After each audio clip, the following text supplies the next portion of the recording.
empieza ya a alargar y empiezan a salir los temas, y empiezan a salir cuestiones pero tan importantes. Pero bueno, lo importante es también esto, ¿no? De que estas mesas sirvan como disparador. Bueno, y tenías una consulta. Sí, yo tengo una consulta que bueno, es para los tres, pero me parece que algo habíamos charlado con Fernando. Este tema de que cuánto tiempo va a llevar que la gente aprenda a comer de una manera diferente, porque vos me habías dado unos números importantes como para ver qué es lo que comemos en exceso, qué es lo que nos falta comer para hacer una dieta saludable. Entonces me gustaría empezar con esos números y después, bueno, otras cuestiones y otras preguntas que vienen a raíz de lo que nos vas a contar. Sí, los déficits más grandes son en frutas y verduras, como dije antes, también en cereales de alta calidad, consumidos como pastas, por ejemplo, que tenemos un nivel por debajo del que debiera ser, y los excesos más importantes están en términos de carne vacuna y de derivados de la panificación, ¿no? Que además tienen gran contenido de sal, que es, digamos, un consumo que también es sedentario, ¿sí? Eso en términos generales. Lo que nosotros estamos diciendo es que debería haber estrategias y políticas que son de largo plazo, tienen que ser culturales, educativas, la escuela debería ser, en su comedor debería ser parte de este sistema. El uso de las tarjetas para los planes sociales debería tener ventajas para determinado tipo de grupos alimentarios. En algunos países eso se está ensayando y con buen resultado. Y por otro lado, un elemento que nos parece central es que nosotros, si tuviéramos un plan de alimentación saludable para el conjunto de la sociedad de este estilo, deberíamos poderlo combinar con una estrategia de defender a las pymes y a los productores familiares que en buena medida tienen una vocación de producir este tipo de productos. Entonces nosotros podríamos generar un efecto social productivo, sosteniendo a productores que si no, no tienen viabilidad, y por otro lado, un cambio en la conducta alimenticia de la gente. Esto es de largo plazo, lo tenemos claro, pero creo que detrás de esto hay ventajas que no debemos dejar de tener presente. Claro, porque, a ver, si no hay un cambio cultural, no hay una demanda. Si no hay una demanda, el productor no lo va a hacer. Es un poco esto. Sí, pero por ejemplo, el Estado es un gran comprador de alimentos en la escuela, en el hospital, en los sistemas, en los distintos sistemas públicos, y debería haber una transformación del comedor en un comedor saludable. Totalmente, pero esto no es así. Es más barato dar una pasta y un arroz, claro, y no tener cadena de frío como necesita una fruta, una verdura o una carne, pero bueno, claro, esto funciona así. Pero cuando uno hace las cuentas, nosotros tenemos las cuentas hechas, realmente los gastos que se hacen en términos de subsidio, de apoyo a las familias, están en el mismo orden de magnitud que estas transformaciones que estamos manifestando. Alfredo. No, estaba pensando mientras hablaba Fernando, y dado que el agricultor familiar es un poco, la agricultura familiar es el eje, ¿sí?, diríamos, social de este modelo, de este gobierno, ese es el instrumento. O sea, todo lo que puede hacer la agricultura familiar con lo que estaba planteando, ¿no?, con las frutas, las verduras. Que lo hace poco? No, digo que no hay que no hay un plan, porque yo les pregunto a ustedes, acá todos superamos los 20 años nada más. ¿Cuántas cosas más comíamos cuando éramos chicos? Chapo, y eso... perdón que te haga esta interrupción, porque, a ver, en Ledesma hemos estado, y a mí que, por ejemplo, me encantan los pomelos, pregunté por qué producían menos. Porque la gente no compra pomelo porque da trabajo el pomelo. No es como una mandarina que pelás rápido. O sea que hay un tema de consumo y de conciencia también que hace que no haya demanda y el productor no levanta esos montes de pomelo. Horacio recién decía, y le voy a dejar el cuento a Horacio, pero pongamos un alcaucil en nuestras mesas con nuestros hijos a ver si saben qué hacer con eso. Seguro, o sea, yo que llevo muchos años en el mercado central, una vez se lo mostré a un chico y me dijo que era un plato volador o un micrófono, porque tiene forma de micrófono. Pero esto que planteaba Mónica, también es cierto que hay una utilización de la industria hábilmente para en los productos procesados incorporar las bondades de las frutas, en este caso postres y yogures frutados, en esa caída de frutillas, de arándanos que caen sobre todo lo procesado, que también ha ido un poco en detrimento. Entonces, una madre prefiere que un chico abra un postrecito con una cucharita y no que le pone una naranja en el Pero en living. la publicidad me muestran la frutilla. Pero por favor, hola. No, la frutilla bien fresca y como yogur. Martín. Sí, es parte del debate, ¿no? En todo el mundo los productos, digamos, industrializados tienen marcas, esas marcas generan una cantidad de valor, ¿no? Lo que se llama el valor intangible del producto muy alta, y se sigue entonces desarrollando estrategias de marketing para posicionarlas. Las frutas y las verduras no tienen esas estrategias, digamos, de posicionamiento en el mercado, y es, yo creo que uno de los debates para el futuro, no solamente en Argentina, sino si el consumo de frescos o de frutas, verduras es importante, cómo desarrollar estrategias de cadena de valor, que es el trabajo que hace Maizar en nuestra cadena de valor, la del maíz y sorgo, pero cómo desarrollar esas estrategias para que esos productos se posicionen como el producto más rico, el más saludable, y buscar soluciones tecnológicas frente a temas como las cáscaras o cosas por el estilo. Yo planteaba, o sea, tampoco no es plantear la antinomia del producto industrializado o no, el producto en fresco sí, sino una convivencia de todo, porque en definitiva todos aportan la cuestión, ¿no? Pero también, como decía Fernando, como planteaba Alfredo desde el tema de la agricultura familiar. La agricultura familiar, los alimentos, el 80% de los alimentos proceden de la agricultura familiar. Nosotros tenemos una Argentina profunda, que están los agricultores familiares, que fundamentalmente sobre ello también habrá que trabajar para que se puedan sumar a este proceso. Sí, hay que resolver el tema comercial, el tema de la salida, ¿no? Porque en general muchas veces se promueve la producción, pero después queda en eso. Ahí está el rol del entonces esta Estado, cosa para fracasa. Entonces, articular. ¿cuál es la política? La política, si es la política, es decir, bueno, cómo incorporar, por ejemplo, que una escuela pueda comprarle a un productor local la verdura que el tipo no tiene factura. Eso lo tiene que articular el municipio, la provincia y la nación. Hay ese tipo de cuestiones que se pueden resolver si hay una estrategia y hay una visión de que eso hay que resolverlo a dos puntas. Por un lado los productores y por otro lado el consumo saludable. Incluso yo, hablando un poco, yo me acuerdo que hace muchos años en la Argentina se comía, yo era pibe y se comía el maíz, el choclo blanco. Y de pronto un día vino un cambio y empezamos con el choclo amarillo y nunca más se hizo choclo blanco en la Argentina. O el mismo caso del zapallo anquito, que le cambió el gusto al consumidor, y hoy el zapallo, el grandote, el Angola o todo lo que uno encuentra por allí, fueron perdiendo proceso, fueron perdiendo espacio en función de esto, ¿no? Dos números nada más y para no irnos del maíz. Argentina es el primer exportador de maíz pisingallo, segundo productor a nivel mundial. Menos del 5% es el consumo local. El resto es exportación. Sí, el maíz pisingallo, para los que no saben, es el pochoclo, el pororó, como lo querramos llamar. O sea, todos los cines del mundo hay pisingallo es argentino. maíz. Y bueno, yo integro la Cámara de Procesadores y Exportadores de Maíz Pisingallo. Y estamos ahora tratando de ver cómo, porque nos desesperamos por los mercados externos y la Argentina no tiene consumo, como tampoco tiene consumo de maní.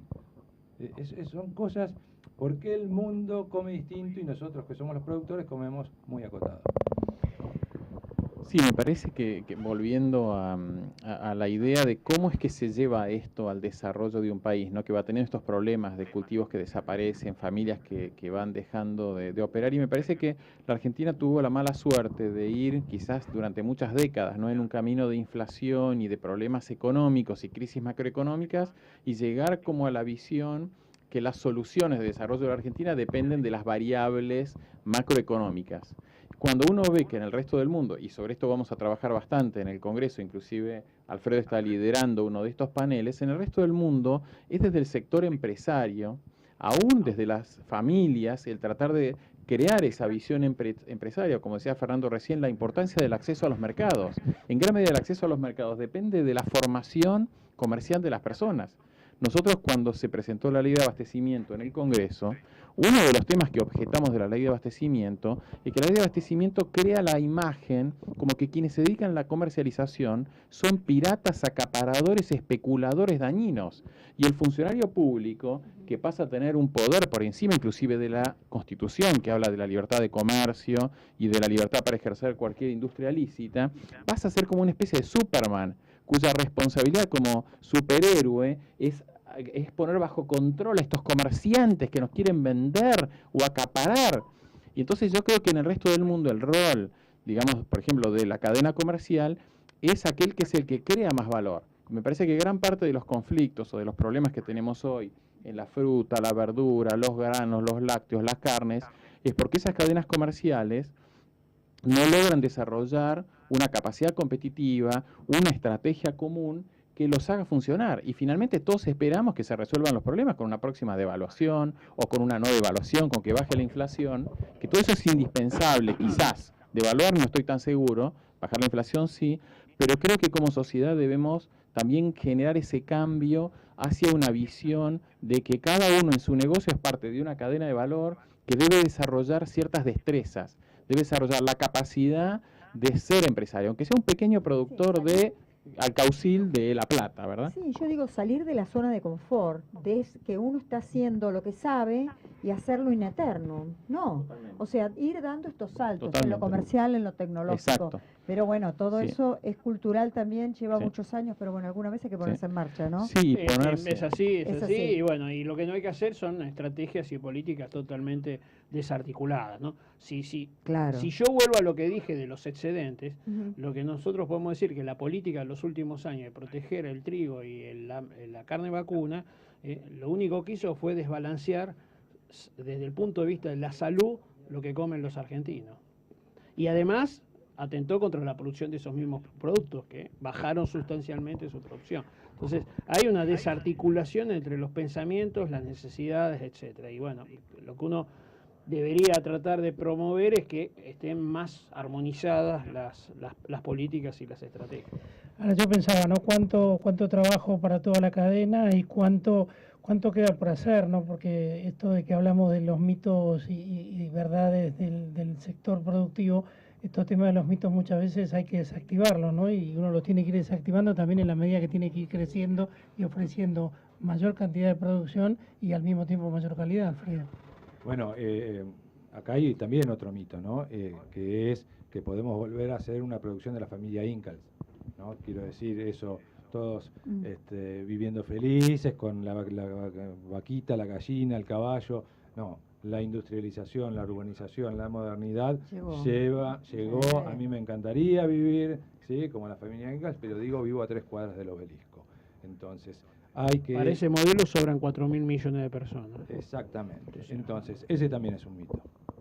Bueno, Moni, interesante. nos están quedando, a ver, ya te cuento, muy poquititos. No, por unos eso aprovechemos 4 o 5 minutos. para Sí. hablar del Congreso. Me un interesaría, poquito. Martín, en principio un poco que nos hicieras un Martín, pequeño ¿tenés? balance de lo que va a ser el Sí. Congreso. Sí, para entender qué es lo que nosotros hacemos, ¿no? Maizar es una asociación que reúne o intenta reunir a toda la cadena de valor del maíz y el sorgo, desde las universidades, los investigadores, los que educan, los institutos como el INTA y otros, los proveedores de insumos, semilla, maquinaria, agroquímicos, bancos, seguros, los productores, o sea, el que siembra y el que cosecha y hace todas las otras actividades vinculadas, los que comercializan, las bolsas exportadores, y por último todos los que usan maíz y sorgo para otra cosa, carne, pollo, leche, molienda húmeda, que son los productos de las bebidas gaseosas, el etanol, que hoy se está mezclando en los autos, que es una industria que tiene 1 año y medio de antigüedad, los cerdos, y la polenta, último, ¿no? El sector más chiquitito de todos estos es la industria de la molienda seca. Entonces lo que nosotros tratamos de hacer, y nos preguntamos hace 12 años ahora, ¿cómo hacemos para, desde esta cadena de valor, desarrollar la Argentina? Esa es la pregunta de fondo, y en este año el Congreso nuestro, su lema es Creando Futuro. Y para nosotros la clave es, bueno, ¿cómo hacemos para que todos estos eslabones, desde los extremos que mencionamos recién, hagan su máximo aporte a que el país le vaya mejor? Y una de las conclusiones, y por eso en el programa va a haber muchas mesas de debate de agendas estratégicas de los sectores, es cómo unirse, cómo dejar en Argentina de trabajar cada uno por su lado, pensando que el otro sector es el enemigo, o es el que no me sirve, o es al que yo le tengo que vender lo peor o lo más barato, o mejor dicho, venderle lo más caro, y pasar a juntos tratar de desarrollar estrategias comunes de asociativismo y de desarrollo de estrategias comunes, ganar mercados externos, convencer al sector público que las cosas se pueden mejorar también en la política pública. Hay cientos de cosas que tenemos que hacer y que no es una cosa de antinomia público-privada, sino de construcción. Así que el Congreso va a dar vuelta, sobre todo alrededor de estos temas. Y me parece fantástico esto que decís, y es cortito nomás, porque digo que el futuro no llega de cualquier manera, uno lo puede construir, ¿no? Esa es la meta de fondo. Claro. Para nosotros nada está dado. O lo Claro. hacemos nosotros o nadie se va a ocupar de hacerlo por nosotros. Sí, yo siempre digo que el éxito no es inexorable. A pesar Claro. de las demandas de alimentos, de trabajo, hay que hacer cosas y a veces no las estamos haciendo. Ujú. Yo quiero decir una última línea en relación al Congreso. Creo que hay que destacar que en los últimos años Maizar ha generado un lugar de encuentro de múltiples visiones de personas que vienen de distintos ámbitos más allá de la cadena, ¿no? Y muchos de los talleres y las cosas que estamos viendo tienen que ver con esta complejidad del pensamiento que me parece que hay que destacarlo. Que haya un taller de nutrición, por ejemplo, en esto creo que muestra justamente la amplitud que quienes organizan tienen.